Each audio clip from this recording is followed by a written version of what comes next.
isha duke u menduar të flisja për dhunën, isha duke u menduar të flisja për martesat, isha duke menduar për të folur për martesat me mblesëri, për racizmin ndaj shqiptarëve, për të paktën ata që janë jashtë si puna ime.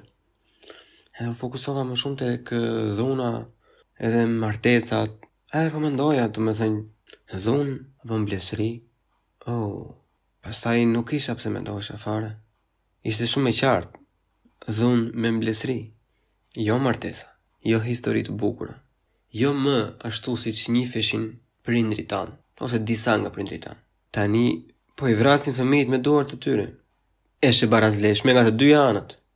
E çoni vajzën te burri që 16 vjeçë, te një individ që të del garant dikush tjetër që i ble një palë këpucë, siç i blihet mblerësit, dhe i dorëzon jetën e fëmijës tënd një individi që ti nuk e njeh vet personalisht. Por, çfarë njeh ti? Ti njeh babain, i njeh çaçain, i njeh familjen. Ti individin vet nuk e njeh. Ti nuk e di se çfarë probleme ka ai personalisht. Ti nuk e di se sa i mirë mund të jetë ai, ti nuk e di se sa i keq mund të jetë ai. Pra ti po e çon fëmijën në një të ardhme komplet të pasigurt, të paqartë. Është shembull shumë i qartë për të marrë me femrat, është e njëjta ajo që ndodh me meshkujt. I rit ashtu, thjesht hajde të keqen djali babit, pa asnjë lloj perspektive më të vogël, edhe i sjell një derë në thes pastaj. Se qa mori, se qa beri, se nga është, se qa pëlqen, se qa vesesh ka, kur ha, kur pi, qa jetë muzike dëgjon. As kush i intereson. Nuk është për ata. Më për familjarët. Heqë se të ngeli në derë. Të ngeli në derë, e do ta heqë se s'ben. Se që të thënë komshit. Vajti goqa u be për fëmi. S'ka gjetur burr akoma. Kush e di çka ka ndodhur? Kush e di me ka qenë? Kush e di çka llafe ka dalë?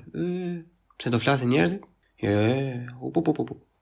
I çoni fëmijët si cjapit e nga sapi. Ja vullosni atë fatkeqësinë që ka për të ndodhur, vonë apo shpejt. Nuk i paraprini asnjë lloj problemi që mund të vijë nesër pas nesër. E vetmja gjë që i thoni do vesh te buri, do lash, do fshish, do gatuash, se s'ke përgjigjur burr. E vetmja gjë që i thoni që duhet të punosh, si kafsh tërditën, se nuk të mban nusja apo nuk punove, duhet të sigurosh jetën e fëmijëve. Se si do sillen me njëri tjetrin ata, se qa dëshira shkan, se qa premisa shkan, se qa planifikojnë ata, ta gjejnë vet ata. Ama ti kohë nuk ja garanton ati. Ti fëmijën nuk e lë të eksperimentoj vet, të shikoj ati çfarë i pëlqen një herë para se ta marrë atë hap. Ja jep dërin në thes, e thoj, këtë gur ke tashi, me këtë do hecesh përpara. Edhe çu diteni pastaj. Çu diteni kur dhunohen, çu diteni kur keq trajtohen, çu diteni kur bëhet divorci, çu diteni kur e vret, çu diteni kur përjetojnë, ku ta diun çfarë përjetojnë.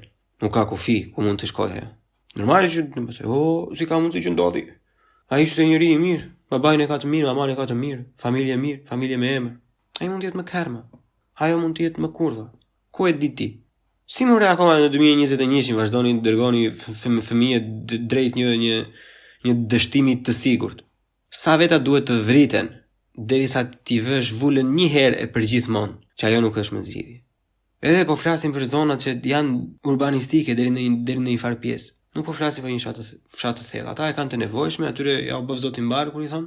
Por atje ku ka gjallëri sociale dhe ti implikon akoma mbledhrin, është jo vetëm pa pranueshme, po kjo është e ikësh natën, se ditën e ikin gjithë. Por ky rreth nuk ka fund. Do zihen, do han kokat me njëri tjetrin. Kanë ata fëmijët e ty në shtëpi, 2, 3, një fëmijë sa kanë. Më i kënaqur ka për të mbetur fëmia në fund, se nuk e analizon aq thellë sa e analizon një individ tjetër. Se fundja fare, në vijën e fundit, mund të jenë ndar apo të jenë vrar njëri apo tjetri apo të dy. Ama nuk do i duhet më të dëgjoj ati sherat e të bërtiturat e të qarat edhe të shofi dhunën me sytë e ti. Të pak nga njëra anë është qeta i fëmi. Edhe ai fëmi do rritet për të bërë po prap të njëjtën gjë që ka para ai me sy, sepse ai aty di, ajo i është gdhëndur atij në kujtesën e tij. Ai ose ajo do ta shohë atë lloj mënyre të deleguarit mesazhet e veta si zgjidhje më të sigurt, ose dhunën, ose tradhtin, vërja e me çfarë duash. Çdo lloj degradimi, në qoftë se e ka përjetuar në familjen e vet, do ta zgjedhë në një pikë.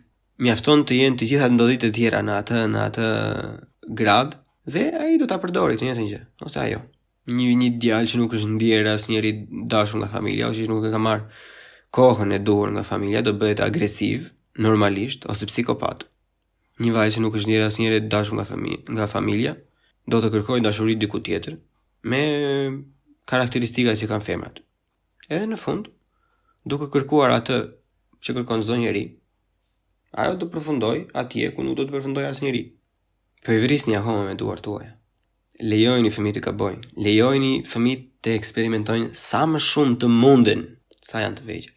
Se ti i merr, i bën bashk edhe thoj tani jepi përpara, kur shumë mirë mund ta kishe shmangur çdo lloj fatkeqësie duke i lënë fëmijët e lirë të rriten vetë. Se shumica thon bëj si them unë, po mos bëj si bëj unë.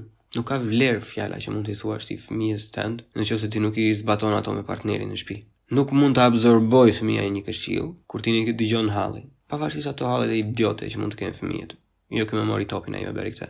Punoni, shumë kush ja u di për faleminderit që mundoheni. Ama mos e anashkaloni aspektin social. Fëmijët kanë nevojë për prindërit e tyre, jo vetëm për material për të mbijetuar, por dhe mbështetje sociale, psikologjike. Në të kundërt, ajo çka po ndodh tani është konkluzioni i ardhshëm për çdo lloj prindi që e anashkalon fëmijën e vet. Është fatkeqësi shumë e thjeshtë për ta kuptuar se ku dështon. E vështirë është ta implementosh, normalisht. Po si përveshje mëngët për fëmijën tënd, për kë do i përveshësh? Ktheheni syt nga problemet reale. Lejojini fëmijëve të kenë atë që juve nuk keni pasur. Mos ja nxirrni natin fëmijëve, nuk ka faj fëmia se çfarë ke përjetuar ti kur ke qenë i vogël. Nga prindërit e tua apo nga X, Y, pak rëndësi ka. Të gjitha të mlef, inat, dhimbje, kujtime, nuk mund t'i shkarkosh te gjaku jot. Ti ato duhet t'i mbledhësh, t'i përpunosh dhe t'i rifrazosh në atë lloj mënyre që të jenë sadopak të absorbueshme nga brezi që po vjen, në mënyrë që t'ja ulësh dhimbjen apo vështirësitë e jetës së tyre sadopak, sa 1% mjafton. Ju falenderoj që s'keni asnjë punë tjetër se sa të më dëgjoni mua duke folur në veten time. Të isha shumë falenderues nëse mund të reagoni në komente për cilësinë apo për tema të tjera, shpërndarje nëse ju pëlqen. Faleminderit që jeni me mua në këtë rrugëtim.